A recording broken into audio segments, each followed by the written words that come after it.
Welcome to the Giving Back is Dead podcast brought to you by Scott Stover. Giving Back is Dead is a progressive, open forum for discussing next-gen giving to the arts and sustainable practices for nonprofits. For more information on Scott, myself, and our advisory services, please visit scottstoverinc.com. Welcome to Giving Back is Dead. We're speaking today with Elizabeth D. Hello, Elizabeth. Hello, good morning. It's very kind of you to take the time to talk to us coming off your very busy and I presume exhausting week with the New York Art Fairs. It was an excellent week, very active. Everyone is in town, and now today's the beginning of auction week, which is another intense marathon. But it was all. I think it was a really strong week for the galleries and for the artists. So I'm delighted to be sitting with you on the other side of all that. Well, I hope you don't mind, but I'd like us to talk a little bit about that as well, even though we're here today to talk about your new nonprofit initiative, which is called the New York Gallery History Project, which I think you're quite excited about it. And it's one of the moments where I'm pleased that we are clearly talking about a project initiated by someone who is giving back. because I don't see any reason for you to do this if you do not passionately believe that you are giving back to the whole art infrastructure by doing this. So I think what I would like to do, if you agree, is that we talk a little bit, we put this initiative into a larger context. Can we begin talking a little bit about who is Elizabeth D? Okay. Which is basically, to me, you are among the pillars for me of this New York art infrastructure, and you have a very special place in it as in that you've done a variety of functions, which gives you, I think, a very special perspective. So if I'm correct, you began working with the Cramlett collection, which of course is something that is fantastic, and I admire everything they've done. You've also, so you began this your gallery. I think 20 years you worked with your gallery, and that's when I met you. And you were defending a lot of, let's say, difficult artists. One of whom we were working together on getting the artist into the Centre Pompidou permanent collection. That was Adrian Piper. And of course, as you know, I don't know if it changed at all, but Adrian was extremely difficult in terms of the legal constraints involved with purchasing, exhibiting, etc., her art. And you were instrumental in making that happen. Something which I believe at the time, the Pompidou was the first major museum to acquire her work, and MoMA was not acquiring it because of all these legal constraints. Isn't that correct? At the beginning, yes. Although, That's yes, and Scott, thank you for assisting in helping institutions really recognize what is a legal contract and what is an artist's intention and what is an extension of the artwork, which those are very gray zones. And Adrian is, as you know, highly articulate and very clear about where her position lies within those three things. And it was a conversion of some kind, I think, in the institutional world to kind of accept, a broader position of what ownership means. And, as her advocate, I obviously wanted to represent her effectively and make sure that she had access to institutional opportunities like the Pompidou. And then after that, I think it was, I have to look back at my history, Connie Butler, who was curator at MoMA at the time, and I collaborated very similarly, Scott, with the legal in-house counsel at MoMA to clear the way for Adrian's work to be acquired under Adrian's requirements, and that we won that challenge as well, and that led to not only significant acquisitions by MoMA, but then of course the recent was that 2018, 2019 solo, retrospective, which was years in the making. So it was a wonderful time to be working with her. But thank you for mentioning the gallery, and thank you for that because it's a fundamental part of my background and obviously curating as well, particularly new media with the Cramlet collection on the early days. And that kind of led to where I am now, which is more in the zone of um, uh, artistic production. Let's put it, in the art fair space. I think of myself more as a cultural producer, an entrepreneur, um, and a thinker around these spaces. I also, during COVID, launched the John Giorno Foundation upon the passing of the great artist and poet and activist John Giorno, who was a dear friend and an artist that I had represented for the last 10 years of his lifetime. So that was also kind of not, moving into nonprofit work within the foundation space, which then piqued my interest in new ways, because I had been in the commercial art world. I had been working with the Cramlet collection, which is a private collection, and then being able to work in a nonprofit capacity, I started to look to people like you, Scott, and your wonderful podcast, and others that were sort of shining light on how do we effectively, contribute to and give back and think through kind of new models of how this might work in a new time. And so it's all now coming nicely together in this project. Well, it does. None of this seems obvious to me, and I think it's particularly interesting because you fulfilled all these different roles, including beginning an artist-endowed foundation. So tell us a little bit about, and I'm also intrigued about the success of independent. How did you come to create, and why is it so compelling, independent? I mean, everything that I've read this week, I wasn't able to come to New York this week, but everything that I read was incredibly. It seems like the whole art infrastructure is terribly positive and loves independent. How is it possible? Well, thanks for saying that. We feel very lucky to be here. Independent started when I was a gallerist. I was emerging at the time. It was around 2009. We had just had the 2008 financial crisis. So there was a lot of inwardly facing dialogue happening between gallerists and curators and museum professionals, artists, writers, historians about, does this model really work? Does this capitalist model work? And are there ways that we can be more fluid between the for-profit and nonprofit worlds to support art and artists? And is there maybe a third path? Around that time, the Dia building had been sold at 548 West 22nd Street, and it was sold to a collector that I actually happen to know personally. And I reached out to him and I said, wow, we're just going into the biggest, most catastrophic economic recession ever. This building, which has been a pillar of the West Chelsea Gallery community, is actually, closed and empty.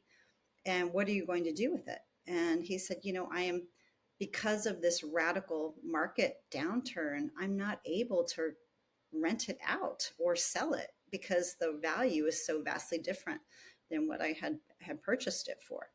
And I said, I have an idea for you. Give me the keys. I will start some sort of Kunsthalle with this conversation that's going on in the neighborhood.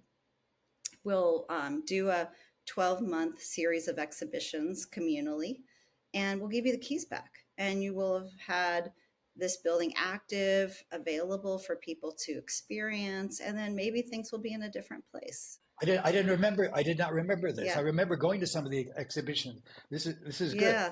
I think this is the kind of thing. This is a nice basis for the project today. Yes, because we actually did form a nonprofit corporation just to, to have a very thin staff running it. I reached out to maybe 80 people in the New York art world across the for-profit and nonprofit spectrum. They all said, yes, I want to be a part of something new. Let's experiment with this building in a new way. We hired um, Cecilia Alamani, who had been finishing her master's at the Bard Center for Curatorial Studies, to be a director. And we had an assistant to her and then interns. And that was the model. And we worked together and it was great. So we had, Cecilia's boyfriend at the time, Massimiliano, and Maurizio Catalan doing shows for us. We Fantastic. had Matthew Higgs, doing shows. And lots. So we did a wonderful series of, I think, 32 exhibitions in 12 months. I curated a Derek Jarman Super 8 retrospective inspired by Isaac Julien's show at the Serpentine. So I got to go back to my new media roots and do some fun things that were non-commercial. And we had free events every week. At the end of the year, it was called X Initiative. And at the end of the year, we had 75,000 people through that building, and we had several. Incredible. Yeah, we had a retrospective of Hans Haka. We ended up doing no Soul for Sale. I don't know if you remember that, but it was like an art fair for nonprofits called a festival. And then Tate Turbine Hall asked us to bring it there. So it was just like an incubator for so many wonderful ideas. And it was a wonderful launching pad for Cecilia and her new first roll out of graduate school to say, here's a 40,000 square foot building. Incredible. Here are the curatorial ideas, produce this. So she was very comfortable working at scale from the beginning. And I think that's really shown in how strong her Venice show was 2 years ago. It was just an incredible time. And then that time came to an end. And the owner of the building was able to finally proceed in renting it for short-term rentals. And so I thought, let's do an art fair, because at that point, this was 2011. The Armory Show had been kind of a subpar fair for many, many years that really strong galleries just didn't want to be associated with. And there were no other alternatives. There were no other satellite fairs really to speak of. It was really, people were just not showing in New York who were not in New York. So we were missing my generation of emerging artists coming into New York, and that was not right. So we thought, this is before Frieze came to New York. So I had the idea, why don't we try and do something that's obviously is an art fair, but feels more like a biennial or something like X Initiative would do. And let's just try it, just once. We thought of it as kind of a one-time, 2-week experience. And we did that, and we called it Independent. And we launched that in 2010 as an extension of X Initiative. Matthew Higgs wanted to stay on to help me. We worked very well together on curatorial, so it was great to have him. And, we started the first Independent, and at the end, it was a huge success, and everybody wanted it to continue. And everybody had asked me to step up and run it. So I actually formed a for-profit company that at that moment, and took it on as a second role alongside my gallery practice.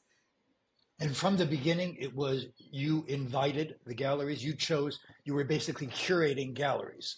So the beginning was really interesting. It was, and it's still today runs primarily the same way, where galleries are nominated. So it is a bit like a biennial selection process where you're in dialogue with a lot of gallerists, you're in dialogue with a lot of artists, you're thinking through, and then you realize, and we always we want to answer 3 questions. One is the work good enough to be shown in New York? So it's does the work have merit? Yes or no? You want that to be a yes. The second is the work relevant to today? Meaning, does it answer the question, why this and why now? Now, some great work doesn't answer that question, and some relevant work isn't really that great. So it's hard to get those 2 things in alignment. And then the third, which is essential, is this is a major investment of the gallery, and we need to feel confident that this work is timed to meet an audience that is both on the museum front and also the private market front within that time of period. So sometimes you have yes to the first two questions, but maybe the market is not ready for the work, right? Or maybe the museums are elsewhere occupied, and so they're not ready to support this right now. And so, we don't get it right all the time, but we really go in with those three questions being answered in our own mind. And then we extend an invitation to the gallery, and then we start working with them as almost a collaborator in the larger exhibition. And it's a really great process. And that's why we have such an inclusive community of galleries. And we also rotate 30% every year. So it's never the same. You're never going to be, bored with the profile of it. It always somehow feels fresh and evolving, but yet there is this kind of consistent line. And I think it's because of the way that Matthew and I had done it. Earlier, we had Thea Westreich as part of our group. And we also had the director of Artist Space at the time as part of our group. So we had a bigger group of kind of associative, X Initiative group, people who were involved with X Initiative kind of helping with it. But then it just sort of evolved where it was evolved into something that Matthew and I have done together from the beginning. So now it's just Matthew and yourself who determine it. Yes. And are you determining, and it's not clear, do you determine the artist or the gallery? Do you actually, Both. Are you looking more at artists? Both. But first, your focus is really the artists. Yeah. And then you talk to the gallery. It's not ideal to work very intensively toward a solo or duo commission with a gallery that it doesn't have the depth in their program to continue with us. I see. Because it's a big investment of bandwidth on our side. And also we want there to be some sort of sustainable long-term relationship. So sometimes galleries are, they're programmatically uneven, and they'll have one or two really great positions. And then once they do those positions, there really isn't anything there that we think is going to be valuable for the show, context. But that's not something that we look to. We like to work with galleries that are also going from one place to the next and are also developing and very talented in terms of how they think of themselves as curatorially focused. So we usually, work with people a long time on and off over the years. And that's been nice to see, particularly in this last edition where we brought a lot of galleries back into the fold that had been with us over the years. So it also, I am not a part of the commercial side of the art world, and I'm not an art advisor, and I fundamentally am not interested in that side, except in how it impacts the rest of the art infrastructure. So I hear all of my friends who are working in galleries or owning galleries are complaining that there are too many art fairs and it's all too expensive. So what I'm intrigued about is how is it independent has done incredibly well this year. And you even increase the number of galleries and you actually have a second structure, which is, what is it called? Independent 20th century. Why is that the case? We see Frieze actually reduce the number of galleries they had at the art fair in New York, and they reduced the number of galleries they had in Los Angeles. So independent seems to distinguish itself in that context, and I'm curious why. I think that there are a few reasons for that. One is that this was our 15th year, and Matthew and I wanted to curate a show that would reflect on key moments over the past, that would reflect on how the art world in New York has evolved. So we were able to do an exhibition within the fair that brought in artists that we had previously shown and their gallery participation. So there's somewhat it's structural, right? Having taken a different curatorial approach to the fair. So that's the independent 20th century? No, in May, this last week, we actually had an 18 artist exhibition in the center of the fair that Matthew and I curated. It was a selling exhibition. I thought it was 15 by 15. 15 by 15, but it ended 15. Up being more. But it was 18. Okay. Little secret. We ended up, some people ended up saying, I want in this show. So it ended up being a love fest. And it was great to work with the galleries again and the artists again, and to revisit that period that was so significant to them too. There's a lot of loyalty to independent. It's the only fair within the ones you've mentioned that was actually founded here by the galleries and the nonprofits. So it's really a homegrown entity. It also is a place that a very well informed collector audience here will find new things, and they will find them first, and they will have the benefit of having found them first by, I had people coming up to me all week saying, I remember I bought my first Oscar Murillo for $12,000 at Independent in 2014. And I remember the clothes I was wearing when I discovered Nicholas Party's work, and I still have it in my living room. I think I paid $8,000 for that. So that's success. So given the fact that those collectors know that we provided those opportunities, they are incredibly loyal to us. And they understand that they're going to be seeing major, major consequential artists internationally first at Independent, and artists are also incredibly loyal to us. If they're invited to do just another art fair, they're going to farm that out. It's not necessarily going to be something that gets them inspired. Or they're just going to simply say no, thank you. But when it is Independent, it means something to them. They know that we have this track record. They care about the context of their work, and they care about being able to do something. And for them, if they make 8 works for a solo show at Independent, you know, tens of thousands of people will see that and will, spend time with this work. Whereas in the gallery, particularly now, with the time poverty that we all have because our lives have become so overscheduled and overstretched, hundreds of people will see that body of work, and they love the context of that body of work next to other artists that they admire. So I think it's partly that. And also the fact that I have been a gallerist, and I think I'm probably the only person running an art fair that is an owner operator in America and has been in the gallerist seat. And every situation that I've encountered, I've also had that situation personally. And so there's a lot of trust and intimacy with the galleries. And that's something that I really value. And I think that they value too. I think it's clearly a testimony to what you're doing, because it is not obvious in the current context that independence has been so successful and has increased the number of galleries participating. I think it clearly says something about what you've been doing.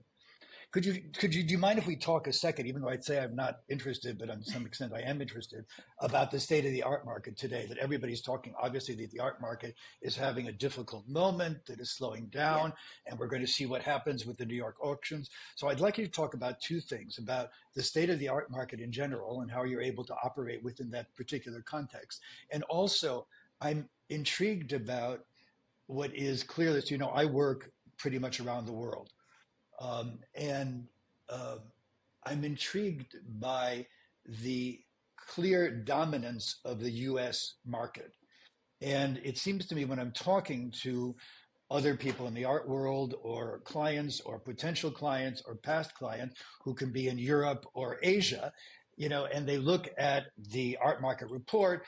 I recently had to go over something which said that Hong Kong is now the second largest market at 19%, and the UK at 17%. I said, those figures are irrelevant. The only relevant figure is the dominance of the US market. It's true. And if you don't, and if you're not in the US, I see, because, I live in France and the US. And I think if you don't live in the US, you just don't understand to what extent I think the US drives the market. It really drives everything that's happening. And it has impact for nonprofits, for museums, on all variety of levels. It's impacted. So I want to know what you think about the state of the market. What do you think about the US dominant? And then finally, about what is clearly the dominance of New York as the capital of this art market. Because I often find that I find myself, I'm giving you all these questions, Dan, so I hope you don't Not at mind. all. I find myself, I went to school in New York, and people in LA always say to me, "Oh, Scott, you're from New York," and I say, "No, I'm not from New York." So I don't know. But anyway, I find that New York has, to me, a kind of provincialism particularly in the art world, which is that people believe that if it's not happening in New York, it must be irrelevant. And it's something that kind of bothers me, and it had Paris used to have something like that, but it doesn't have it anymore. So I just wonder if you would talk to all of these issues: the state of the art market, the dominance of the US within that market, and specifically the clear dominance of New York. I'm so confused. You mean it's not the greatest city in the world? It has its You're issues. breaking my whole worldview here as a New Yorker. You know, the art market is you can speak in, platitudes about that, right? And the macro-ness of it. But I always say, if you want to talk about the market, define what market you're talking about, because individual artists have their own markets. There are some artists amid this, economic retraction that started here, at least in New York in 2023, the first and second quarters of 2023. There are still artists that have shot through and are having the career highs in 2023. So you really have to think about it. I always think about the market like a simmering boil, and a pot of water where you have different temperatures of boiling point, but then individual bubbles that come through the surface of the water are individual artists that somehow break that glass ceiling. And that is always, you're always going to have, unless we're in a really big economic crisis like like the global economic recession of 2008, for instance. Those are kind of pivotal shifts in the economy of the art world. But what we are experiencing now is actually, a needed retraction. I would say, we had a really frothy art market leading into 2020. I think we had, you know, 30 or 40% of our booths at Independence selling out on opening day, going into the recession. Um, and in 2020, we had, a really great fair the week before the lockdown. So galleries were very thankful that they had income coming in and checks coming in during the downturn period. And then people eliminated their expenses and had, in this country, an ability to continue with some, loan structures from the government, which came through ultimately, which was surprising, not expected, not anticipated, and definitely not predicted.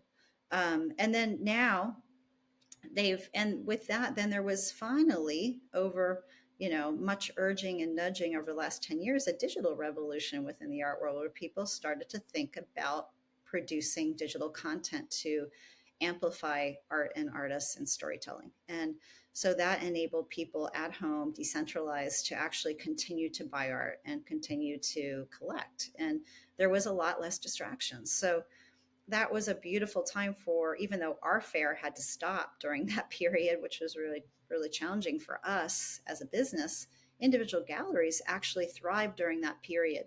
And then it was time to get back to business. We all had a vaccine in our arm and we were ready to go back into the office and go back and open the gallery and do art fairs. And that was also kind of a rush of reunion and social energy, between 2021 and 2022, which fueled further the market. But then we also had inflation kind of creeping up and supply chain issues and costs where suddenly things were becoming 10% more expensive, 20% more expensive, just in terms of everyday costs. Then you have on the flip side, artists who are doing super well and who are, raising their prices with their dealers, 10%, 20%, 30%. Suddenly 4 years later, you're at 40% higher pricing for artists that maybe haven't yet had a solo museum show in an A-list museum yet. And so there was a kind of like, and the Americans were leading that, right? Americans were saying, hey, I can sell it for 15, I can sell it for 20, I can sell it for 25, make it 30, and that works when you're thinking opportunistically and when you have a very, a very kind of upwardly mobile mindset. But what you have to have a plan for is when the it's a musical chairs business. And when that music stops and everyone has to find a chair, you have to figure out where your chair is going to be. And I don't think that younger gallerists have been through a downturn cycle effectively enough to prepare for that downturn. There was, hey, you know what? Let's get bigger space. Let's sign another 15-year lease for, $2 million. Let's take on 6 more art fairs. Let's make the prices 40% more. And and then I think when things started to slow down at the beginning of 2023 here in New York, it was kind of I hadn't quite prepared enough for this, and where are we going? And there was a lot of trepidation in the primary market amid, emerging and mid-career artists. And there were a lot of conversations. New York specifically is the largest art market in the world. It is the oldest, and it has the most infrastructure. It has the most depth and concentration. So, 90% of all sales that take place in America take place in New York City. So, 9 out of 10, transactions are happening in this tiny island peninsula. And we are set up for that. We're set up to be effective in terms of tax, and effective in terms of shipping, effective in terms of the legal and regulatory. We are set up in terms of the auction houses to resell these things. We're set up in terms of the museum system to gift these things. We're set up with, thousands of galleries in this city to continue this. So the pipeline really is, infrastructure is really here. And I think we're a little bit like the stock market, where things sort of hit on Wall Street before they hit on Main Street. And so in the first and second quarter of 2023, the level of buying was in what I would call a frenzy bubble. And then I saw the auctions with their $2 billion sales, and you were going to Phillips to do previews, and there were 850 works going up in 3 days. And then you were going to Christie's, another 900 works going up. You're going to Sotheby's, same. And you're like, wait a minute, how is it that we're going to have 2,500 works going up for sale? Plus, we have 6 fairs within that period, ours being one of them. We have about 800 works going up. So it's just, we were oversupplying the demand in 2023. So I was like, this is going to be the beginning of the softening. And it was, not everything sold. Not everything sold at the price it needed to be sold. Collectors started to push back on pricing. And I said to the galleries who were going to Europe, to, London and Paris for Frieze and Art Basel, I said, check your prices. I said, when you get there, you're not going to sell an artist who graduated from Yale 5 years ago for $50,000 at that fair. It will not happen, guaranteed. Please reconsider your position, because I want you to do well in these other markets. And some people really did get that memo, and some didn't, and came up to me and said, you're absolutely right. I should have thought that through.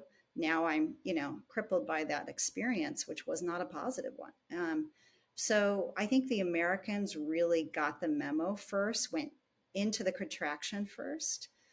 And then by the time we got to the end of the year, they had made some major adjustments. They had maybe not, rented subletted part of their spaces. They had really started focusing on their client relationships versus just throwing things up on Instagram and expecting to be IM'd an offer. Like, they were really starting to rethink how they were doing business. They were talking with their artists about bringing pricing down, and they were being more selective about fair participation, all of which I think is healthy and necessary. The Europeans were sort of like, wait a minute, we're just starting to feel this. It's the fall of 2023. What does it mean? And so there was a lot of trepidation from their side in the fall. And then first quarter of 2024, this year, and, we're seeing, really positive gains. So the New York galleries are telling me they feel like they're growing again, back from the reset.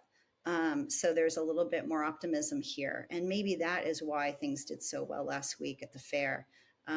It's just, there's more of that kind of New York energy And they're like a year into this climate, and they feel like they're moving forward. Also, I think a lot of collectors were sitting on the sidelines saying, the war, the Middle East. But if I look at my portfolio, I'm really actually fine. I have money. I have That's money right. to spend, and we kind of need art right now. And so I think that has been going on. And there's been kind of a nice awakening this spring season that I'm feeling here. I'm not saying we're going to be, in a bull market anytime soon. I think we're still very much in a bear market, but we have led, and now we are going to lead out. And that's how I see the New York market versus the rest of the world. And so maybe we should discuss this some other time, but I am curious, the fact that the US market clearly dominates the world market and New York is clearly the capital, what does that have implication in terms for artists and other, let's say, nonprofit initiatives around the world? Well, But maybe another time we yeah, should discuss this. But if you can just sort of briefly tell I, me what your I mean, thoughts in are, an because I'm trying to give a context to your nonprofit initiative. Sure. That's I my mean, I idea. think on the negative, this has become the most expensive city in the world almost to live in. So artists don't live here anymore. It's a professional city. And that is the biggest shift since I've lived here for 18, 20 years. And that is not good. Um, so something needs to be done. Uh, we don't have affordable housing for creatives here. And that's an issue. The downside of all this is that the market's too dominant. And because the market's too dominant, we are missing other schools of thought that are very alive and well in other communities of artists, like conceptual art and more, experimental, groundbreaking, harder to define, harder to collect uh, material like new media, which I'm very passionate about with my background with Hamlet collection.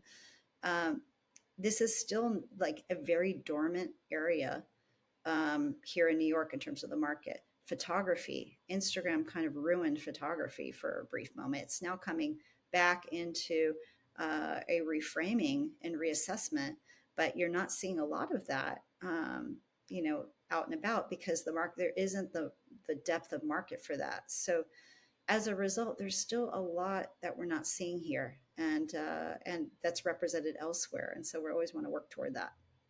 I suppose part of my question, maybe, and again, we can speak about this another time if you want, is that going back to what you said is the artist 5 years out of Yale um, who hasn't had a solo museum exhibit in an A-list museum, he can't get $50,000 for his work.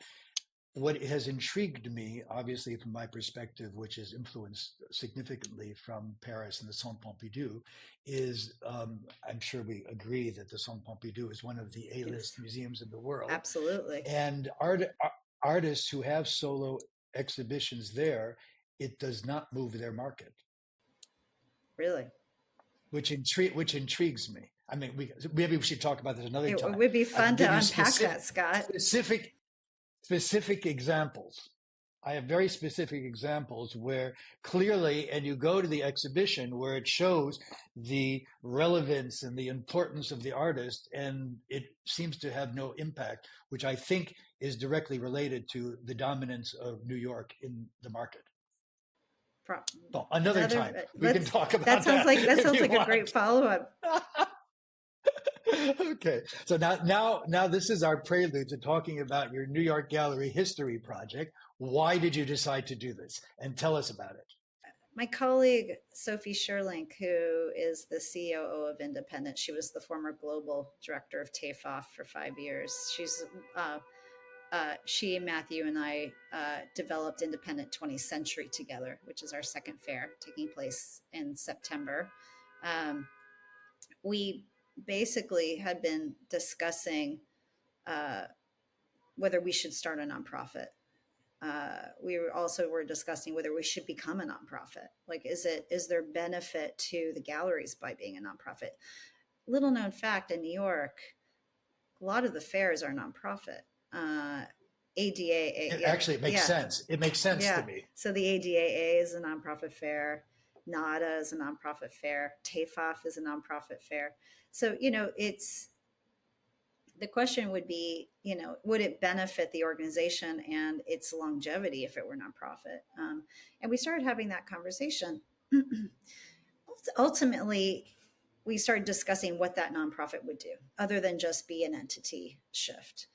And we started talking about, I teach at NYU, and I am teaching the future of the art market, and also artist management and gallery practice and fair management and fair strategy and artist-endowed foundation management and strategy. So I'm across a lot of things in terms of the masters at NYU. And I started to really realize that when I go back and I talk about the, high periods of Leo Castelli in New York, or, Ilyana Sonnabend in New York, or early period of Gagosian in New York in the 1980s, that no one knew what I was talking about. It's so funny. Now, what does that mean to us? Maybe we're too old. I mean, I'm actually too young, but I know it as an oral history. But there's nothing online. There's nothing. It's really quite incredible. So the world starts at the digital revolution for this generation. So I actually became quite obsessed with this, and have been collecting myself exhibition note cards from the 70s and 60s, ephemera. You can see me at any flea market looking for this. Like, yeah, because we don't have it. And it's the time in which artists and gallerists were coexisting in the city together and creating their own scene. And it was really a downtown avant-garde. And, having represented people like Adrian Piper and John Giorno in that context of I was very aware of these social associations and creative associations that they had. And that to me was super important. And the fact that we can't access that is really telling. The other thing that you see is artists who have become internationally recognized and are getting the Guggenheim retrospective, and they are publishing what we call selected bibliographies, selected biographies, selected exhibition histories. And so you get basically the artist and the representing gallery who have made that milestone together, retroactively defining the artist's early period. And a lot of galleries that I know who are consequential, who gave that artist their first shows, are being eliminated from that narrative because it's selected. So it opens up this question that I have asked in my classes, which is whose history is it and who has the rights to it? This is not an easy question. The winners. Now we're more, right. We understand truth and history is on the winners. Exactly. And so how are we going to create a very dynamic, very elitely performing gallery practice if the gallerists who are a part of our future generations have no idea what came before them and why? How are you going to represent a consequential artist if you have zero idea what those early shows looked like or who showed them? All of this is incredibly essential, and it's the convenience of the digital versus the analog has been working not in the favor of history. And so I had lunch with Lisa Darms, who is the former head of the Fales Library at NYU, which is probably one of the biggest repositories of the avant-garde history of New York. And I asked her about this. I said, I'm obsessed with this topic. We're thinking about starting a nonprofit. It might be a big trajectory of what our nonprofit does. But what are your thoughts? I don't want to overlap someone doing the same thing, but could you talk to me about what your thoughts are? And she said she's now running the Hauser and Wirth Institute, which is a nonprofit arm of the gallery, which is meant to make, it has an aim, a very effective track record so far of making archives of artists accessible and helping process archives from artists from all over the world, not affiliated with the gallery. So we started talking, and she said, you should really talk to Forrest Arakara Nash in Los Angeles, who is running the Contemporary Art Library, the nonprofit. He is doing this and has been doing this for, a while now. So he put us in touch, and Forrest and I got on the phone, and I think we talked for almost 2 hours about this. And he said, it's listening to you talk is so incredible for me because I'm hearing myself in my grant application speaking back to me.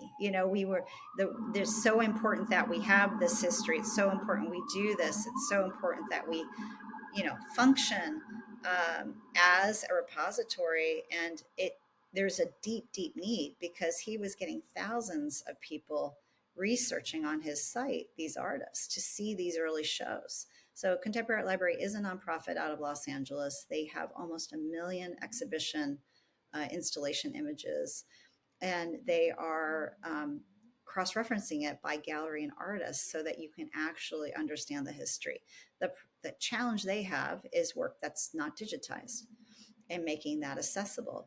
So we came up with the idea together to create a New York Gallery History Project where we would together identify key figures in the scene that had analog archives that we could raise money toward the digitization, and then that would ultimately be on Contemporary Art Library site. And so we started the partnership, and we both had the idea that Jay Gorney Modern Art would be a sort of holy grail of archives to start with. And Jay happens to be an exhibitor at Independent, even though he is no longer a gallerist. He's a visionary, and he's very important to us in terms of the symbolic nature of what he does. He's very influential in New York with other galleries today. And we sat with him and worked with him on how that would function, and earned his trust, and he agreed to be our first project. So we are now kicking off and raising money for the Jay Gorney Modern Art Archive to be available online. So why did you decide to focus on the 1980s to the present in New York? Why would that particular period chosen? I think there was, in terms of great American art, that was the decade where some of the most consequential artists emerged that are still relevant today, like Jeff Koons, like Meyer Weissman, like Chaim Steinbach, like Sherry Levine, Louise Lawler, and so that, and the East Village scene was so rich in terms of its intellectual qualities. Jay was very much a theorist and a curator working with these artists. So was International with Monuments. So was, PPOW, which is still, obviously operating, which is great. And others, Nature Mort with Peter Nagy and his partners also. I mean, it was just, and when there were two consequential economic recessions that decimated the emerging gallery scene for these artists. And they were on the front lines of that. So there were two major recessions in the 80s and 90s that really closed galleries and moved artists out of New York to academic positions around the country. And so that's really a time period I've been studying for a long time. I've curated some shows around that time period and around those galleries and those artists. So I thought, and I have access to them now. So the idea was to start there. Jay's project is an ambitious one, but it's somewhat of an achievable one because his gallery was only open from 1985 to 1998. So he has like a 12-year history. So it's not like we're not going to, Anina Noze and, or like, Larry Gagosian in like, just doing like, 30 years of exhibition history. That would be millions of dollars. We wanted to focus on some of these really pivotal stories that are lesser known, where these artists are consequential today.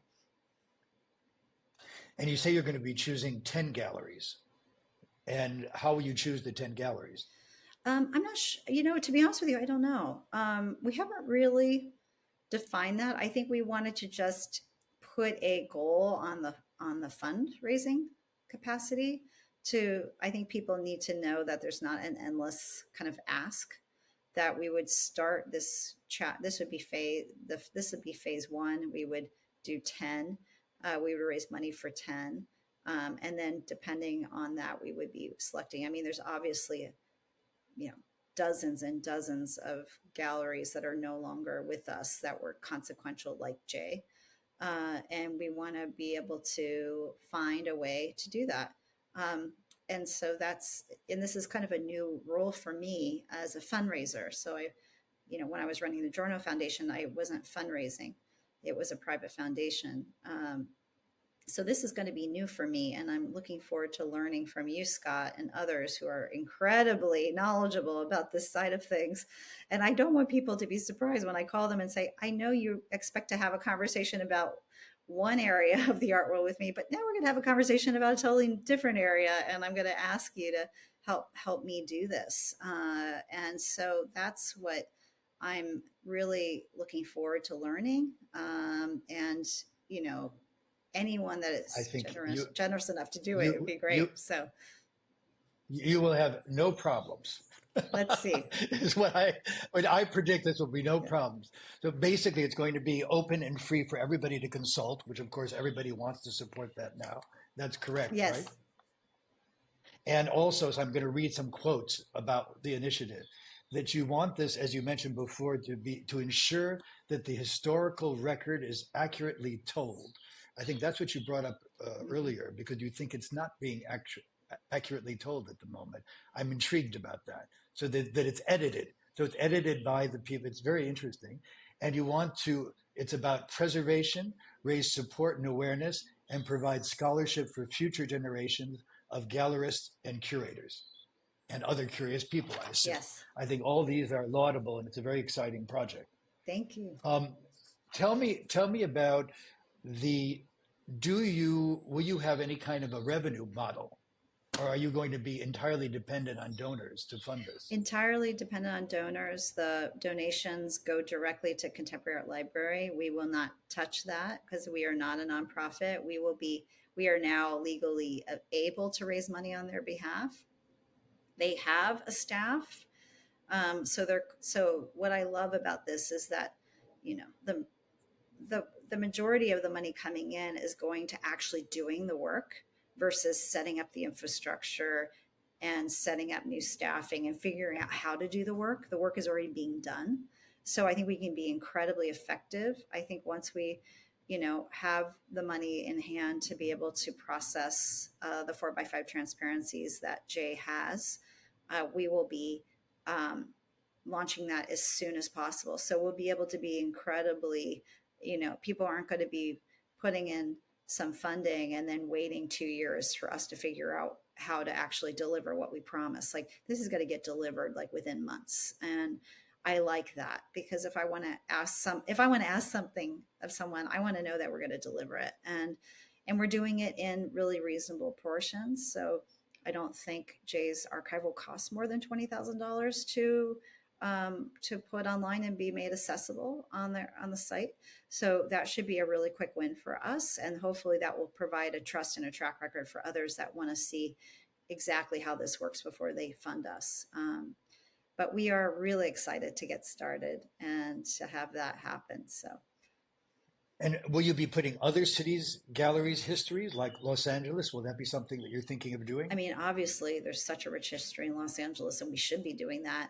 That's not something we have, approached in any serious way yet. There's just such a real emergency about losing our history here in New York. And as a New Yorker and as a educator, and I just care so much about us understanding this more fully. And I do think it will serve the galleries that are here and the art world generally in a positive way. And the fact that we are living between an analog world and a digital world, we need to keep bridging that. And so I feel like I'm uniquely positioned to work on New York and to focus it here. But if it's successful, which I truly hope it will be, there would not be any reason to not make sure that we're doing this across the board. And what about why?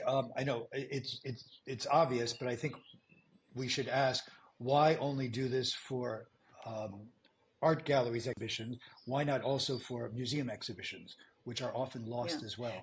That's a great question. And I think there are some great people in that space. Um, my background is that's the only area of the art world I have not been active in is the museum space. So it's not my area of expertise. Contemporary Art Daily started as a gallery um, exhibition site 15 years ago, I think, or 20 now. So I think that's also the founder's expertise. But yes, I mean, we obviously need to do this across everything because these artists' whole histories have to be told, and their histories in the gallery and the museum. Finally, would you tell me, I was a bit confused about what is the independent archive and how is it related to this project? Well, Forrest had contacted me uh, also about putting my own gallery archive online, and we're in the process of doing that. And then I had asked him about fairs. I said, "How do you view fairs, which are kind of in a, gallery exhibitions on the road?"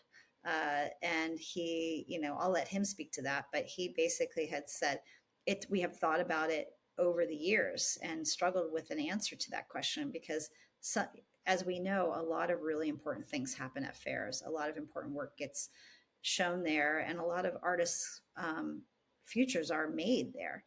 But not everything is of the same quality and not everything is a curatorial show. Some of it really is just commerce. And so how do you define and delineate that?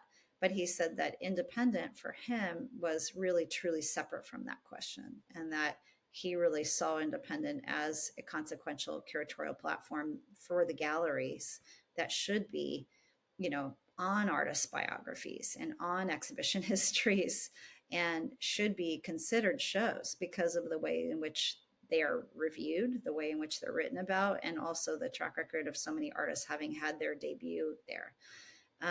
We do more New York debuts than any of the fairs combined.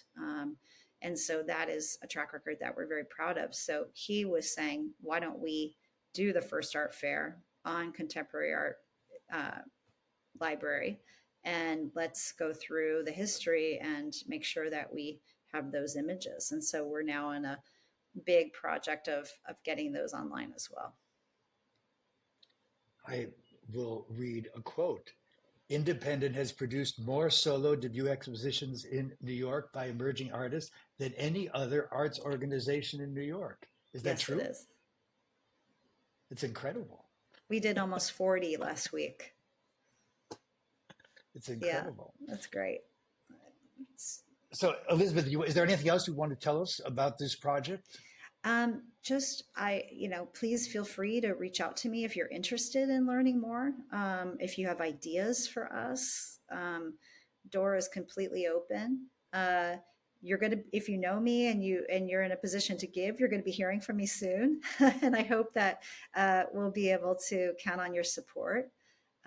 And I think together, New York will support the history of New York. And I think it's going to be an exciting year. I'm very excited about the project, and I wish you the best of luck, and let me know if I can help in any way. Thank you for having me, Scott. I greatly appreciate being on your program. And thank you for taking the time to come on Giving Back is Dead, to prove that giving back is not dead. Be sure to check out our latest podcast and subscribe to Giving Back is Dead.